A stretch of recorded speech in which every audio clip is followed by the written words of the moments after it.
The first vehicles which were made were actually EVs, but the challenge back then was why did EVs not scale up and gasoline scaled up? I learned from Sadhguru that you will be happy dying as a failure if your purpose is too large. The most important thing of empowerment is empowering others, believing in themselves and believing in the vision, what they've created. There were 1,92,000 jewelry shops, including my parents' shop, which were designed and marketed to sell to the mother. And I was the first brand made to sell to the daughter.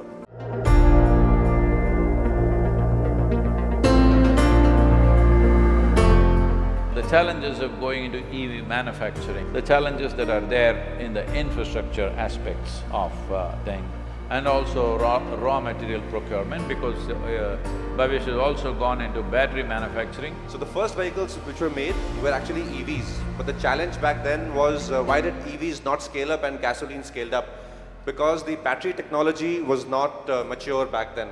When we think about leadership at the national level for India, I think leaders who are driven sufficiently, who not only have a bird's eye view, so they sit on the perch and sort of see that, but also have a very deep connect to what India really needs.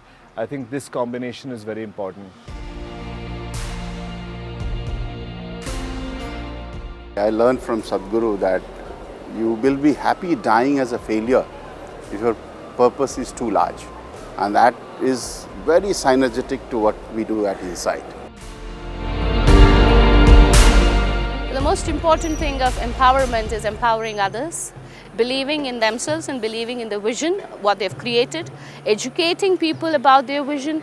I would want leaders to take this initiative, create more conscious leaderships, and make sure that, it is in vision with what India really wants to accomplish in the long run.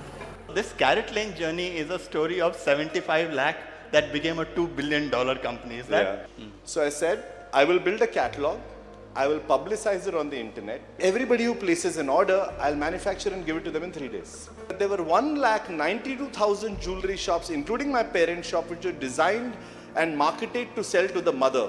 And I was the first brand made to sell to the daughter. These days, whenever I recruit a senior person, I would look at their IQ. If I'm looking for somebody in HR, you would look at their EQ. If you're looking for a salesperson, I ask them, look at their social quotient, how well they integrate with the crowd. But when I'm looking for a business leader, I look for their adversity quotient.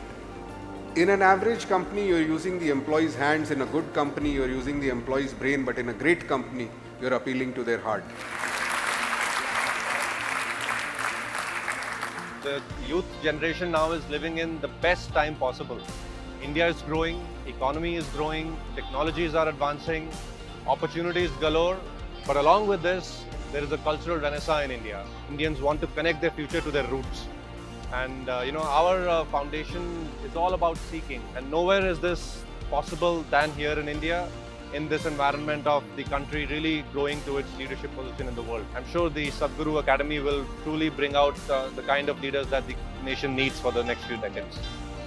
For me and in my life, getting right advice from the right people has been extremely crucial. And I think places like this helps you come around with a lot of people who I think you could connect with and have conversation and dialogues with over a long period of time, because one doesn't know when the need will arrive.